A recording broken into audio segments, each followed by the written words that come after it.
Lagi ya dalam keadaan yang sedikit berbeda nih buat jamaah Islam itu Indah yang ada di rumah. Ini ada pertanyaan yang bagus banget yang perlu saya bacakan ya. Ini ada jamaah bertanya yang sedang diberikan ujian kesehatan dari Allah Subhanahu wa taala, namun tidak ingin menjadikan keadaan kesehatan itu menjadi alasan untuk meninggalkan sholat. Misalnya nih ketika seseorang sedang dalam pengaruh bius ya, dalam pengaruh obat-obatan yang membuat dia itu ngantuk, dan bahkan pernah juga almarhumah ibu saya itu waktu sakit itu udah harus dimasukin selang dari mulutnya karena itu takutnya menimbulkan rasa sakit, akhirnya dibikin istilahnya tidur tertidur atau di knockdown. Nah itu bagaimana Ustaz Syam? Apakah perlu juga mengganti sholatnya atau bagaimana? Mohon izin, tafadhol. Bismillahirrahmanirrahim. Tabi guru Muhammad, Ustaz Maulana, Mas Fadli, serta guru-guru kami yang dimuliakan Allah Subhanahu wa taala, serta seluruh jamaah Islam itu Indah yang sedang diberikan pahala kesabaran atas sakitnya, yang insya Allah sakit itu termasuk daripada keringanan seseorang untuk yang namanya tidak sholat tepat waktu.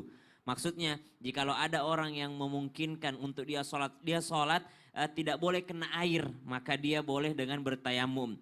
Dia sholat misalnya tidak kuat untuk berdiri, maka dia boleh dalam keadaan duduk. Dia tidak kuat dalam keadaan duduk, maka boleh dalam keadaan berbaring. Dia dalam keadaan berbaring tidak mampu, maka boleh dengan gerakan matanya semampunya. Maka ittaqullaha mastata'tum. Semampu kita, semaksimal mungkin. Maka sekarang pertanyaannya, bagaimana dengan orang yang dalam pengaruh obat-obatan atau obat bius? Subhanallah. Maka dikatakan dalam Al-Quran, ba'da naqul a'udzubillahi minasyaitonirrajim. Ya ayyuhalladzina amanu la taqrabus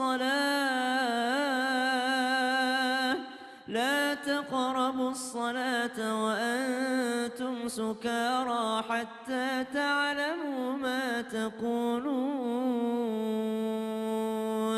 Wahai orang-orang yang beriman, jangan dekati sholat. Artinya jangan engkau mengerjakan sholat sedangkan engkau dalam keadaan tidak sadarkan diri atau mabuk, hatta ta'lamu, sampai engkau mengerti atau yakni mengetahui, ma taqulun, hatta ta'lamu ma taqulun, sampai engkau mengerti atau sadar apa yang engkau ucapkan. Nah sekarang ada orang terkena obat bius, maka dia dianggap sebagai orang yang pingsan. Nah, ada pingsan yang disengaja, ada pingsan yang tidak disengaja.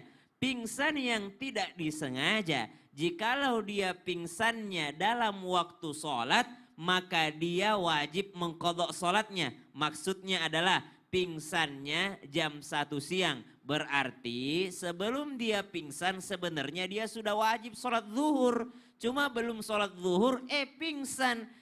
Sadar-sadarnya habis asar, maka dia wajib untuk mengganti yang namanya sholat zuhurnya. Karena sebelum dia pingsan masih ada waktu mengerjakan sholat zuhur, sedangkan dia tidak mengerjakan sholat zuhurnya. Berbeda dengan orang yang misalnya habis sholat subuh masih seger, ternyata jam 9 pagi dia pingsan, lalu dia pingsan ternyata sadarnya habis asar. Berarti tidak ada memang kesempatan untuk mengerjakan sholat zuhur, maka dia tidak wajib untuk mengqadha sholat zuhurnya karena memang tidak berkesempatan dalam keadaan sadar pada saat waktu zuhurnya. Maka dianggap atau dikiaskan orang yang terkena obat bius sebagai orang yang sedang tertutup akalnya atau orang yang sedang pingsan. Jangankan pingsan, pena itu diangkat dari anak kecil sampai dia remaja. Orang yang hilang akal sampai dia kembali berakal. Maka tidak ada qadha sholat bagi orang yang pingsan selama